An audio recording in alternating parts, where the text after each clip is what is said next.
বন্ধুরা, তা এখন দুপুরবেলা বাজে 12:30।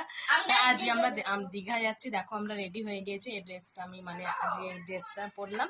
তা আজ রেডি হয়ে গেছি, চলো তোমাদের সাথে সবটাই শেয়ার করবো ব্লগের মাধ্যমে। দেখো ওয়েডিং, হ্যাঁ তো চলো তোমাদেরকে পুরোটাই নিয়ে যাবো। হ্যাঁ, চার্জারটা নেবো তো।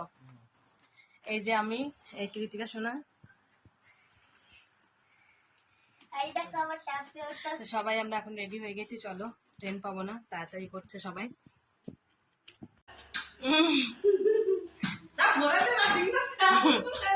ওরই গাঁদা গুচ্ছেন জিন্সের প্যান্ট।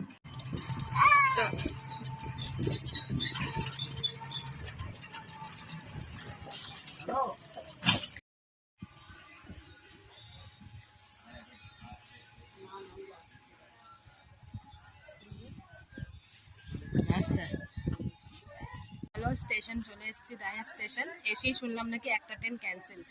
তারপরে দেখলাম কি না, ক্যান্সেল নয়। একবারের জন্য ভয় লাগলো, তারপরে কিন্তু ক্যান্সেল নাই। তো চলো আমরা চলে এসেছি, এখন ওরা টিকিট কাটতে গিয়েছে। ট্রেনে উঠে পড়েছি। আর এই দেখো, ও একটা কিন্তু সঙ্গী পেয়ে গিয়েছে। ও কিন্তু খুবই খুশি, কৃতিকা সোনার মতনই একটা দুষ্টু মিষ্টি একটা সঙ্গীও পেয়ে গিয়েছে। দুজনা মিলে এখন দেখো খুব এনজয় করছে, খুব আনন্দ করে মানে যাচ্ছে।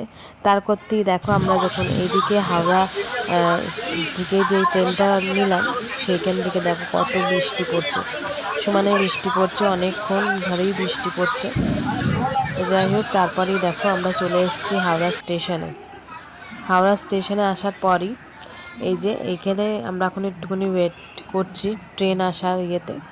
আমরা হাওড়া থেকে ট্রেন ধরবো দীঘা যাওয়ার। তা ট্রেন আসুক, ততক্ষণ আমরা একটুখানি বসি।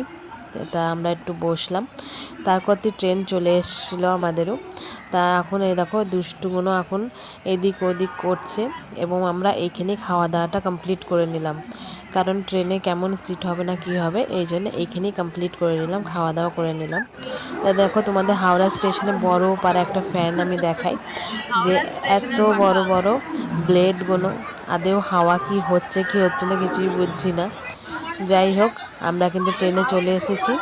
এখন আমাদের সিটও আমরা পেয়ে গিয়েছি। এবার আমরা একটুখানি মিউমার থেকে কেক নিয়ে নিয়েছিলাম আমাদের দুষ্টুগুলোর জন্য দুটো, তা ওদেরকে খাই দেওয়া হবে। তারপর আমরা খেয়েই ট্রেনে চেপেছিলাম। তো চলো, ট্রেনটাও কিন্তু এবার ছেড়ে দিল। ট্রেনটাও এবার আমাদের চলে যাচ্ছে দীঘা। তা আমরা খুবই এনজয় করব। এই যে এখন রাত্রি 2টো বাজে, হ্যাঁ 2টো বাজে। তখন আমরা কিন্তু পুরী বলছি, দীঘার স্টেশনে নামলাম। দীঘা স্টেশনে নেমে এখন আমরা যাব। তার করতে তোমাদের দেখো একটা সুন্দর জিনিস দেখাই আমি। দীঘা স্টেশন থেকেই কিন্তু আমাদের যে মন্দিরটা হয়েছে দীঘাতে, সেই মন্দিরটা কিন্তু অনেকটাই পোষণ দেখা যাচ্ছে। আমি ভাবলাম তোমাদেরকে একটু শেয়ার করি। তা এই দেখো অনেকটা কিন্তু পোষণ দেখা যাচ্ছে, বেশ ভালোই দেখা যাচ্ছে, অনেকটাই দেখা যাচ্ছে। তা তোমাদেরকেও দেখালাম। আর একটা কথা, আমি যে দীঘায় এসেছি সেটা কিসের জন্য এসেছি সেটাও তোমাদেরকে বলে দিই। দীঘাতে আমরা এসেছি মোদি কেয়ারের থেকে ওয়ার্কশপ পেতে। অনেক অনেক সুন্দর একটা ওয়ার্কশপ আমরা পেতে চলেছি, তার জন্যই কিন্তু আমরা দীঘায় এসেছি। এই যে আমরা চলে এসেছি এখন হোটেলটায় দেখো এখন রাত্রি 2টো বাজে, সব অফ হয়ে গেছে। তোমাদেরকে আমি হোটেলটা সকালবেলায় দেখাবো ভালো করেই। আর এই যে এখন আমরা রুম পেয়ে গিয়েছি, রুমে চলে এসেছি আমরা। এই দেখো রুমটাও বেশ সুন্দর।